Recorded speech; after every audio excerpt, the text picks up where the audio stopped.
Once upon a midnight dreary, while I pondered weak and weary over many a quaint and curious volume of forgotten lore, while I nodded, nearly napping, suddenly there came a tapping, as of someone gently rapping at my chamber door.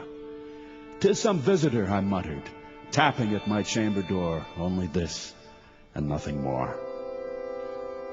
How distinctly I remember, it was in the bleak December, and each separate dying ember wrought its ghost upon the floor. Eagerly I wished the morrow, vainly I had sought to borrow from my books surcease of sorrow, sorrow for the lost Lenore, for the rare and radiant maiden whom the angels named Lenore, nameless here forevermore. And the silken, sad, uncertain rustling of each purple curtain thrilled me, filled me with fantastic terrors never felt before, so that now, to still the beating of my heart, I stood repeating, "'Tis some visitor entreating entrance at my chamber door, some late visitor entreating entrance at my chamber door. Thus it is, and nothing more." Presently my soul grew stronger, hesitating then no longer. "Sir," said I, "or madam, truly your forgiveness I implore, but the fact is I was napping, and so gently you came rapping, and so faintly you came tapping at my chamber door, that I scarce was sure I heard you. Here I opened wide the door. Darkness there, and nothing more."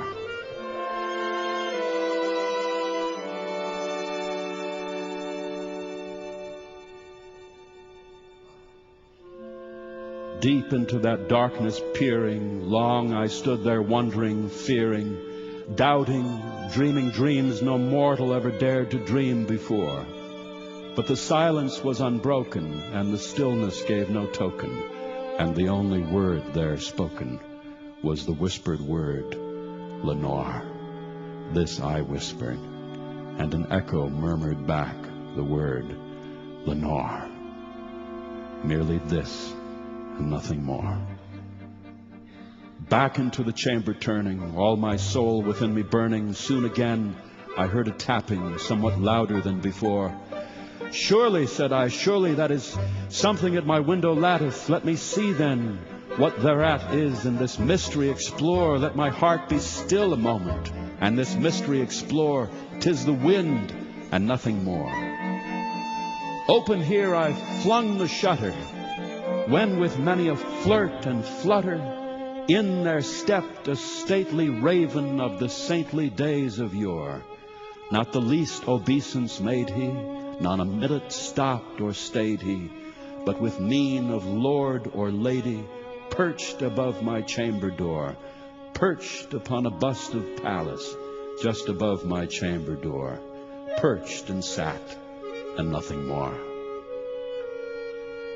And this ebony bird beguiling my sad fancy into smiling by the grave and stern decorum of the countenance it wore. "Though thy crest be shorn and shaven, thou," I said, "art sure no craven, ghastly, grim, and ancient raven, wandering from the nightly shore. Tell me what thy lordly name is on the night's Plutonian shore." Quoth the raven, "Nevermore." Much I marveled this ungainly fowl to hear discourse so plainly, though its answer little meaning, little relevancy bore. For we cannot help agreeing that no living human being ever yet was blessed with seeing bird above his chamber door, bird or beast upon the sculptured bust above his chamber door, with such a name as Nevermore. But the raven, sitting lonely on the placid bust, spoke only that one word, as if his soul in that one word he did outpour. Nothing farther than he uttered, not a feather than he fluttered, till I scarcely more than muttered, "Other friends have flown before, on the morrow he will leave me, as my hopes have flown before." And the bird said, "Nevermore." Startled at the stillness broken by reply so aptly spoken, Doubtless, said I, what it utters is its only stock and store, caught from some unhappy master, whom unmerciful disaster followed fast and followed faster, till his songs one burden bore, till the dirges of his hope that melancholy burden bore of never, nevermore. But the raven still beguiling all my fancy into smiling, straight I wheeled a cushioned seat in front of bird and bust and door. Then upon the velvet sinking I betook myself to linking fancy unto fancy, thinking what this ominous bird of yore, what this grim, ungainly, ghastly, gaunt and ominous bird of yore meant in croaking nevermore. This I sat engaged in guessing, but no syllable expressing to the fowl whose fiery eyes now burned into my bosom's core. This and more I sat divining, with my head at ease reclining on the cushion's velvet lining that the lamplight gloated o'er, but whose velvet violet lining with the lamplight gloating o'er she shall press on nevermore. Then methought the air grew denser, perfumed from an unseen censer, swung by seraphim whose footfalls tinkled on the tufted floor. Wretch, I cried, thy God hath lent thee, by these angels he has sent thee respite, respite and nepenthe from thy memories of Lenore. Quaff, oh quaff this kind nepenthe, and forget this lost Lenore. Quoth the raven, nevermore. Prophet, said I, thing of evil, prophet still, if bird or devil, whether tempter sent or whether tempest tossed thee here ashore. Desolate, yet all undaunted, on this desert land enchanted, on this home by horror haunted, tell me truly, I implore, is there balm in Gilead? Tell me, I implore. Quoth the raven, nevermore.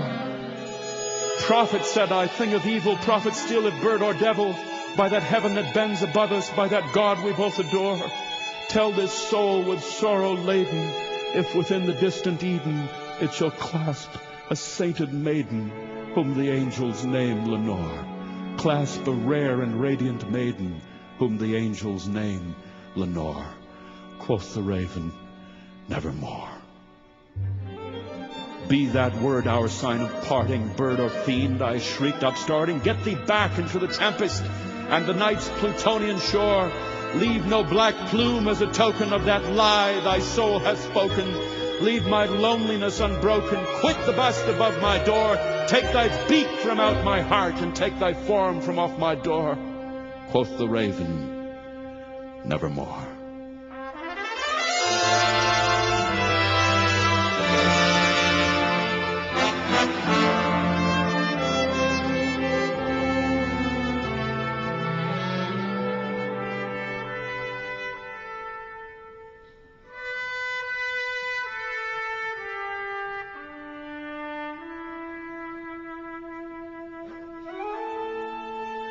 And the raven, never flitting, still is sitting on the pallid bust of Pallas, just above my chamber door.